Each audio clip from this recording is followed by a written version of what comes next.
കത്തനാർ untold സ്റ്റോറീസിൻ്റെ പുതിയൊരു ലക്കത്തിലേക്ക് എല്ലാവർക്കും സ്വാഗതം. കത്തനാർ അൺടോൾഡ് സ്റ്റോറീസ് ഇന്ന് നിൽക്കുന്നത് തമിഴ്നാട് സംസ്ഥാനത്തിലെ കന്യാകുമാരി ജില്ലയിൽ തക്കലയ്ക്ക് സമീപമാണ്. ദീർഘനാളുകളായ ഒരാഗ്രഹമാണ് ഉദയഗിരി കോട്ട ഒന്ന് കാണണം.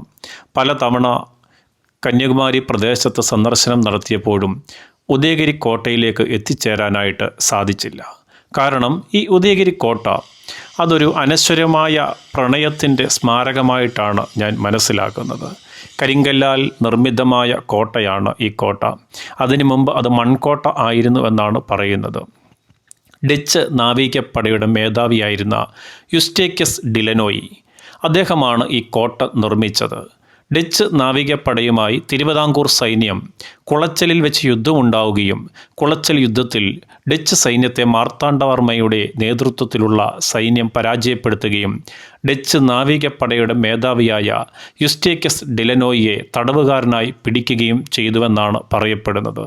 അങ്ങനെ ഡിലനോയി പിന്നീട് മാർത്താണ്ഡവർമ്മയുടെ സർവ്വസൈന്യാധിപനായി മാറുകയും മാർത്താണ്ഡവർമ്മയ്ക്ക് എല്ലാ ജയങ്ങൾ നേടിക്കൊടുക്കുന്നതിൽ ഡിലനോയുടെ പങ്ക് അത് പ്രവചനാതീതമാണ്. ഈ കാണുന്നത് മാർത്താണ്ഡവർമ്മയാണ് നിർമ്മിച്ചത് എന്ന് വിശ്വസിക്കുന്ന ഒരു ക്ഷേത്രമാണ്. ഉദയഗിരി കോട്ടയുടെ കവാടത്തിലാണ് ഈ ക്ഷേത്രം സ്ഥിതി ചെയ്യുന്നത്. യുസ്റ്റേക്കസ് ഡിലനോയിയെ മറവ് ചെയ്തിരിക്കുന്ന സ്ഥലം ഈ ഉദയഗിരി കോട്ടയുടെ ഉള്ളിലാണ്. അങ്ങോട്ടാണ് കത്തനാർ അൺടോൾഡ് സ്റ്റോറീസിൻ്റെ ഇന്നത്തെ യാത്ര.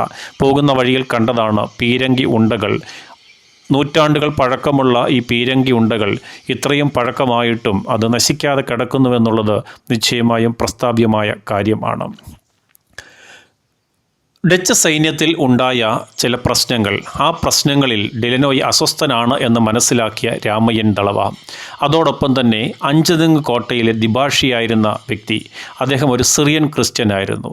അദ്ദേഹത്തിൻ്റെ മകൾ മാർഗരറ്റുമായി യുസ്റ്റേക്കസ് ഡിലനോയിക്ക് പ്രണയം ഉണ്ടോ എന്ന് മനസ്സിലാക്കുകയും എന്നാൽ ഈ ദിബാഷിയും അദ്ദേഹത്തിൻ്റെ കുടുംബക്കാരും ഒന്നും ഈ വിവാഹത്തിന് സമ്മതം നൽകാതെ ഇരിക്കുകയും ചെയ്ത അവസരത്തിൽ രാമയ്യൻ ദളവ യുസ്റ്റേക്കസ് ഡിലനോയിയെ പോയി കാണുകയും തിരുവിതാംകൂർ എല്ലാവിധ സഹായങ്ങളും ചെയ്തു തരാമെന്ന് അദ്ദേഹത്തോട് പറഞ്ഞ് ബോധ്യപ്പെടുത്തുകയും ചെയ്തതിൻ്റെ ഫലമായിട്ടാണ് അദ്ദേഹം കുളച്ചൽ യുദ്ധത്തിൽ പരാജയപ്പെട്ടു കൊടുത്തത് എന്ന് ഒരു പുസ്തകം ഞാൻ വായിക്കാനായിട്ട് ഇടയായി.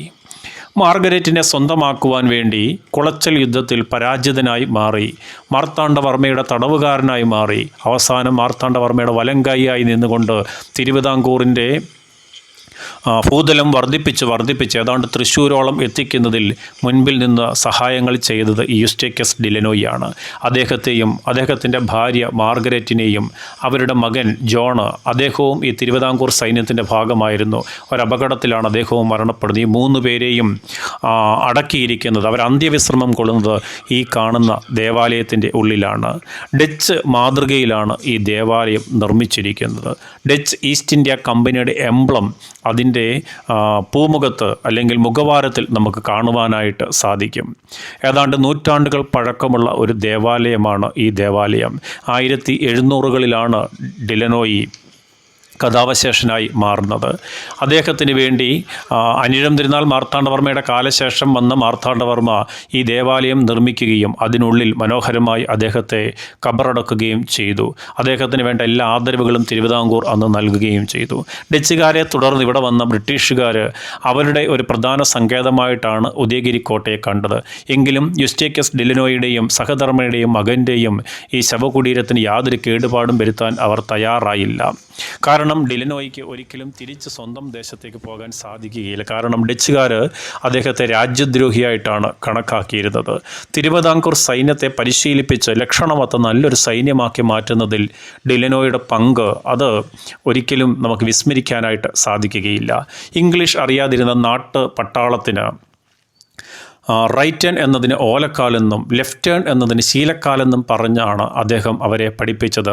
നാട്ടുപട്ടാളത്തിന് മനസ്സിലാകുന്ന രീതിയിൽ അദ്ദേഹം അവരെ സൈന്യത്തിൻ്റെ മുറകൾ പഠിപ്പിക്കുകയും ലക്ഷണമൊത്ത നല്ലൊരു സൈന്യമാക്കി മാറ്റുകയും കായംകുളവും അമ്പലപ്പുഴയും എടപ്പള്ളിയും അതുപോലെ തന്നെ കൊച്ചിയും തെക്കുംകൂറും ഒക്കെ പിടിച്ചെടുത്ത് നെടുങ്കോട്ട വരെയുള്ള പ്രദേശങ്ങൾ കോട്ട കെട്ടി സുശക്തമാക്കുന്നതിന് ഡെലനോയ് നൽകിയ സംഭാവന ഒരിക്കലും വിസ്മരിക്കാനായിട്ട് സാധിക്കുകയില്ല.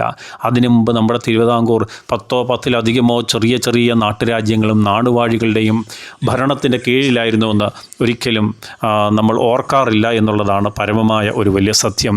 ഈ കാണുന്ന ഡെലനോയുടെ ശവകുടീരമാണ്. ഇടതുവശത്തായിട്ട് അദ്ദേഹത്തിൻ്റെ സഹധർമ്മിണി മാർഗരറ്റിൻ്റെയും വലതുവശത്തായിട്ട് അദ്ദേഹത്തിൻ്റെ മകൻ ജോണിൻ്റെയും ഭൗതിക ശരീരം സംസ്കരിച്ചിരിക്കുന്ന ഇടം. ഇന്നും അനേകം ജനങ്ങൾ ഇവിടെ ചരിത്രത്തെ സ്നേഹിക്കുന്ന ആളുകൾ ഇവിടേക്ക് കടന്നു വരികയും ഇവരുടെ ഭൗതിക ശവകുടീരത്തിന് മുമ്പിൽ അവർ അന്തിമോപചാരങ്ങൾ അർപ്പിക്കുകയും ചെയ്യുന്നതായിട്ട് കാണാൻ സാധിച്ചു. ഇവിടെ നിൽക്കുമ്പോൾ എനിക്കും രോമാഞ്ചമുണ്ടാകുന്നുണ്ട്. കാരണം ഒരു കാലത്ത് മാർത്താണ്ഡവർമ്മയും ഡെലനോയും രാമയ്യൻ ദളവയും സൈന്യവും അതുപോലെ തന്നെ പിന്നീട് വന്ന ബ്രിട്ടീഷുകാരും എല്ലാം വിശ്രമിച്ച അവരുടെ കാലടികൾ പതിഞ്ഞ മണ്ണിലാണ് ഞാനും നിൽക്കുന്നത് എന്നുള്ള വലിയ തോന്നൽ അതെൻ്റെ മനസ്സിൽ ആനന്ദത്തിൻ്റെ വലിയ തിരതല്ലലുണ്ടാക്കി, രോമാഞ്ചം ഉണ്ടാക്കി. ഇവിടെ കബറടങ്ങിയിരിക്കുന്നവരുടെ പേര് വിവരങ്ങളാണ് ഈ ശിലാഫലകത്തിൽ കൊത്തിയിരിക്കുന്നത്. ബ്രിട്ടീഷ് ഭരണത്തിൽ അവരുടെ ചില സൈനിക ഓഫീസർമാരും ഈ ദേവാലയത്തിൻ്റെ ഉള്ളിൽ അടക്കപ്പെടാനായിട്ട് ഇടയായി. ഇന്ന് വിശുദ്ധ ബലിയോ മറ്റാരാധനകളോ ഒന്നും ഇല്ലാതെ ക്ഷയോന്മുഖമായി നാമാവശേഷമാകാൻ പോകുന്ന ഒരു ദേവാലയം.